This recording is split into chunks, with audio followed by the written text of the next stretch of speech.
到台语更亲切。Okay. Hello, buddy. Do You think you could take a picture of us? Of course.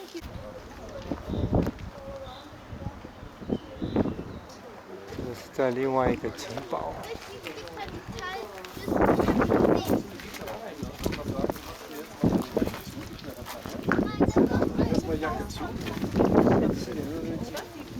我们有一个 English tour. 4 o'clock. 4 o'clock. 那我们现在下再跑一下再下来啊。好好。啊？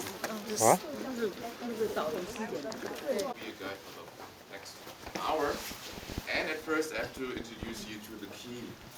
It's an awesome key, but you should always stay with this key and with our group because you indeed are locked in, and leaving without the key might require some exercise. You're standing on the only castle along the Rhine Valley that has never been destroyed until today, in front of this great gate that leads us towards the castle. You see it was much bigger earlier, it was the so-called arrow slit gate, and we really had partly knights riding on their horses into the castle. Horses were very expensive animals, and they tried to protect them by building up the stables in the basement of the oldest part.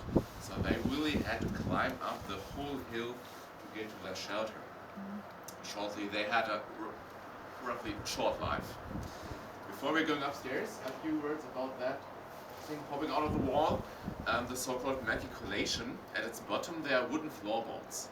In case of a dangerous attack, you'd be able to remove the floorboards still today and then to throw heavy stones on the heads of the attackers down here. So this would be a very simple way, most simple physics, to probably defend this castle very effective and painfully just by throwing heavy stones to gain some time to organize the defense. But since we are no invaders, we can pass. Here on very uneven terrain, this is the so-called rider's stairway. So we're standing on the natural hill, and you can imagine they really had 4 horses in this route. At least back then they didn't have these steps cut to the stone. It was rather flat, rather like a ramp, which was better for them. But they also had to carry, these horses also had to carry around about 400 pounds of body protections. Wow. So they indeed had mostly a rather short life. Before we're going up there, a few words regarding these 6 coats of arms there at the wall, because they are the symbols of the different owners of this castle, starting there to the right. 800 years ago, in the 13th century, the Lords of Eckstein built up the oldest part in the 1230s, and they had to sell this castle quite quickly to serve their debt with the Count of Katzenelnbogen in 1283. This was a very wealthy family in the old empire, and later on they were able to build up the biggest part of the castle in 1435. As a heritage, but again peacefully, the castle then came to Hesse in 1479. At about 1500 AD, technically, early modern times began, and so began to become fortresses. These Hesse guys really brought cannons up here, and they installed a great battery right above us with cannons aiming against the Rhine. So it was possible to use this castle as a post-medieval fortress, but this ability decreased with the further development of weapons and standing armies. 200 years ago, under Napoleon Bonaparte, this territory here fell to the Dukes of Nassau. The Nassau family didn't use this castle any further. It was just used as a state prison and a place in which handicapped and wounded soldiers were allowed to stay in for the rest of their short lives in the early 19th century. So it was in a rather weak condition, this castle. This did not get better when Prussia annexed Nassau during the war against Austria in 1866. But then the castle belonged technically to the King of Prussia, who also became the Emperor of Germany a few years later. The last emperor, Wilhelm II, was then, luckily for us, a friend of the founder of the German Castles Association to the left there. Therefore, due to this friendship, this small private association could purchase this place here for just 1,000 marks, which would be about 10,000 euros in 1900. This was pretty cool. And now we are up here as a private association without noblemen as a museum for roughly 110 years. That's that for short. We're going upstairs. Watch it.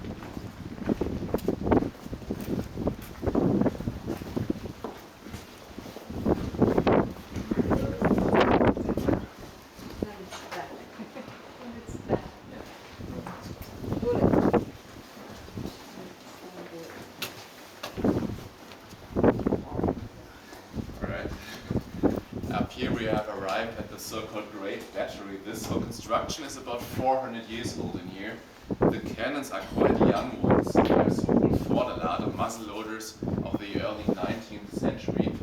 They were just filled as one single chamber from the top with up to 12 pounds heavy cannonballs. And with them you had a range of up to 1,000 meters.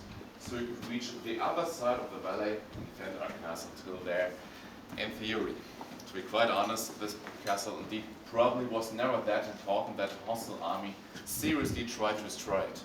Cannons like these ones were mostly used to fire salute or to show off, to show your power and, let's say, to convince boats to make them pay their taxes. This was very impressive from up here, but seriously aiming with these guys would be virtually impossible.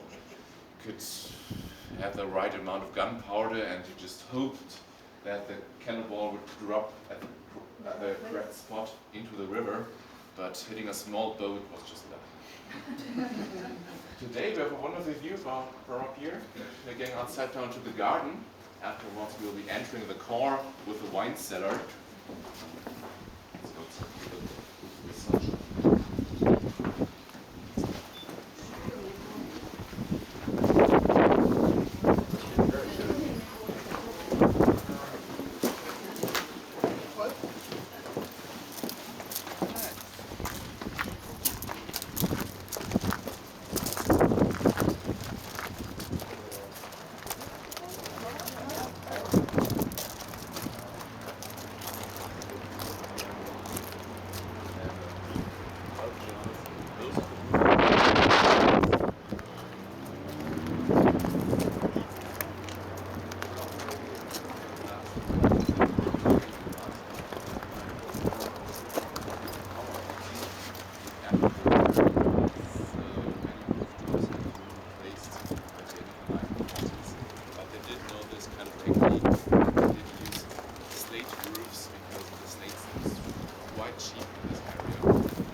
In the garden, actually just two things. First thing is we didn't have a garden in here back then. This was just the upper ward. It was an empty space between two walls and you would be standing 2 meters deep.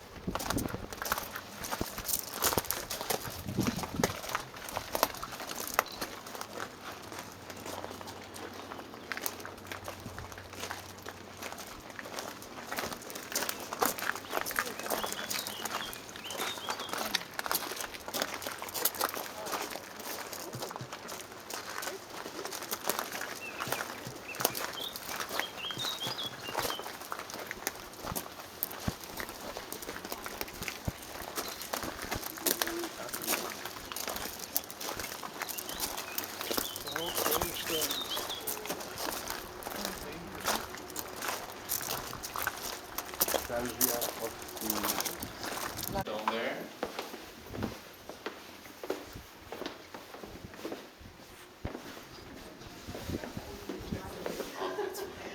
The garden is really beautiful. We're going downstairs.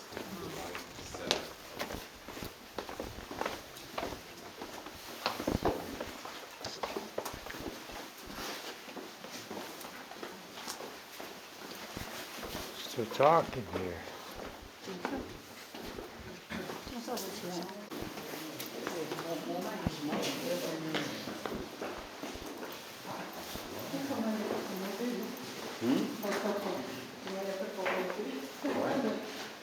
Yeah.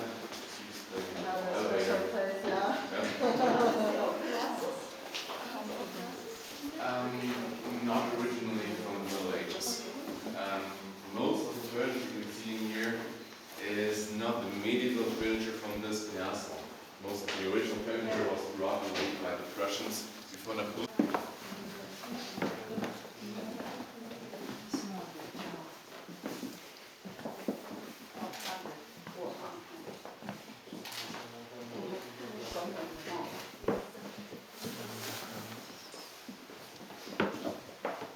This is a study area, right? Not bad. No, probably study area, right? But that is very small.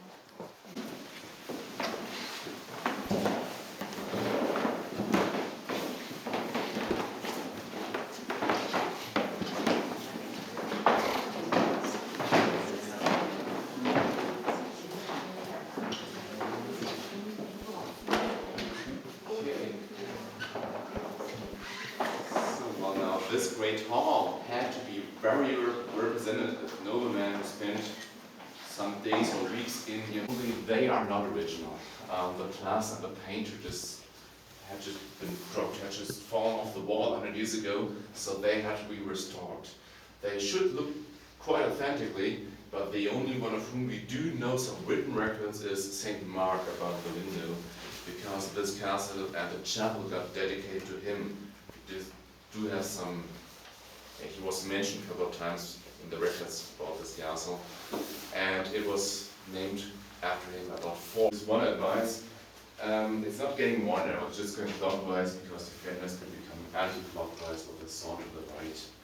And we're just going through there, upstairs, and then straight across downstairs again, through a small weaving chamber.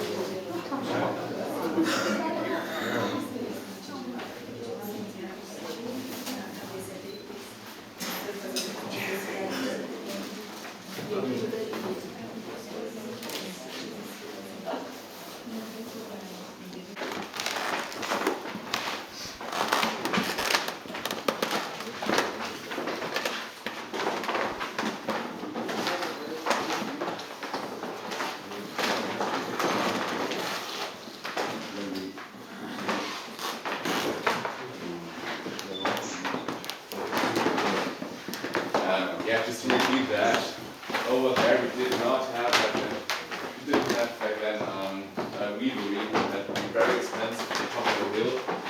This back then here in this point was a small bakery that burned down partly, and today here you're standing at the youngest part of the castle, the so-called Rhine building, which is roughly 300 years young. In here we're staying with earlier in history with the development of warriors. The third guy here would be the first Merovingian, 600 AD. The first what? The first medieval warrior. And compared with the Roman, the ancient warrior, he was less protected, just with leather and fur. Broadly speaking, this was indeed the case, but rather here in the eastern part of the Franks Empire, so in today's Germany, whereas the Gallics party took over the Roman military at about 500 AD. So they didn't look that simple. But here in this region was a long road to that image of a knight we still know today, that had several steps in between. I always like to pick him here, because this is a knight of the 12th century, which is politically the high Middle Ages, but technically he's just a poor guy in a stiff leather protection that was quite protective due to these iron ring chains. It worked quite well, but it wasn't as protective as it had to be for a nobleman in a battlefield, and it wasn't looking that cool. You always want to show what you had being a noble knight, so what you needed was this. These body protections came up quite late in the 14th and 15th century, and were mostly worn for tournaments. For example, him here, he had great horns to show his manliness, his manlyhood, and his potential within his family. But this body protection also became very heavy. It had a weight of about 100 pounds, and it got pretty expensive too. What was a struggle was also the helmet. Here we have a helmet that was used already 800 years ago in the 13th century, which was just a massive so-called casque helmet. If you try to take a look around, you indeed had to turn around completely with your whole body, and you had to breathe through this cross. So beneath this helmet it could become very hot, especially at summertime. It could happen that you just pass out in front of your house. Ironically, because you're protected so massively. At least breathing became easier a few generations later with a movable visor here, like with this guy. You could take a breath but also show his face. And showing your face meant showing your identity. And this was a salute quickly after its invention towards noblemen. And from this pushing up of the visor, we still derive today's modern military salute. There's one more element in here that doesn't have anything to do with these guys here, but it's just too special to leave it out. Hanging up there in the corner at the wall, you can see a chest belt. Just too special, yeah. The legend says that this was used to control women. As a matter of fact, first of all, it was a protection for a woman on a journey. Secondly, especially after the Middle Ages, it was used as a punishment against a woman in a certain business. This is very effective. But locking in a princess while going to the Crusades didn't work. I guess a woman can imagine this is very unhygienic.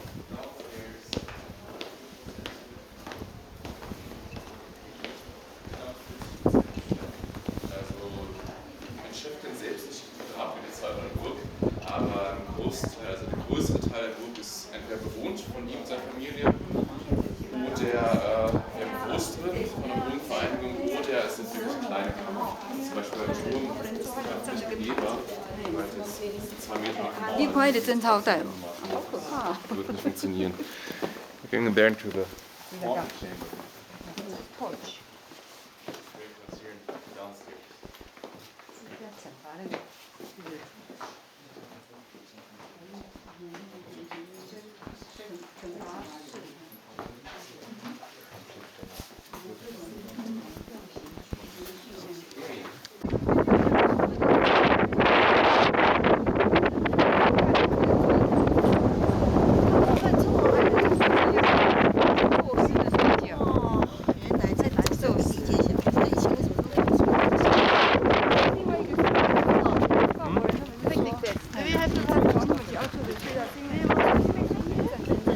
Yeah? I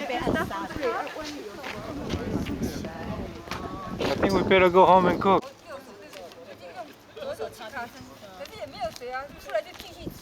然后他就说，也不知道有时候的人为什么那种细菌的观念都没有在头脑里面这样。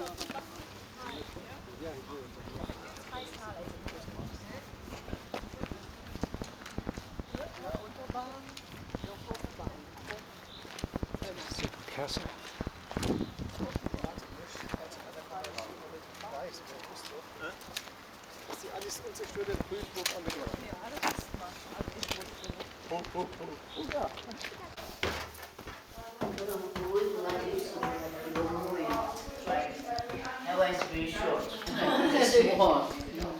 Tomorrow 好，今天玩了一整天，然后在晚餐之前呢，先吃甜点。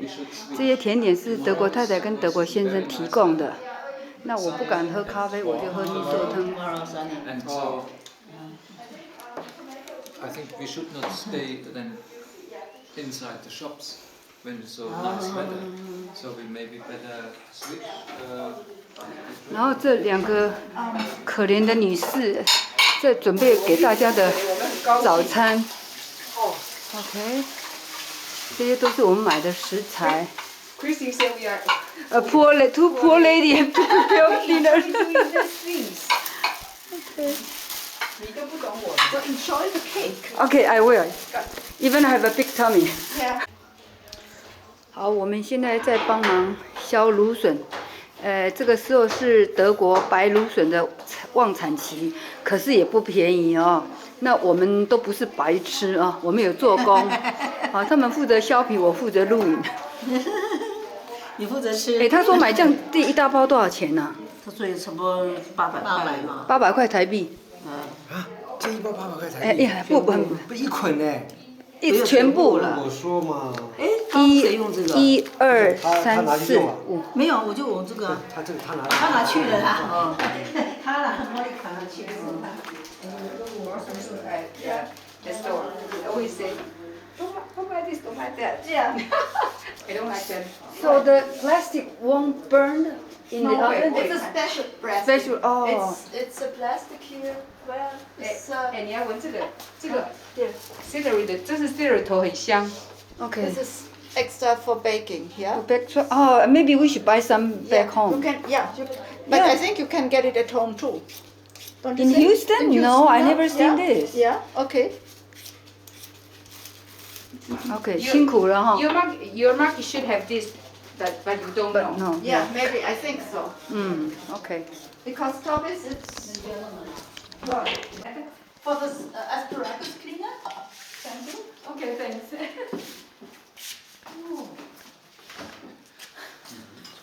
看你要坐哪里。坐中间吧。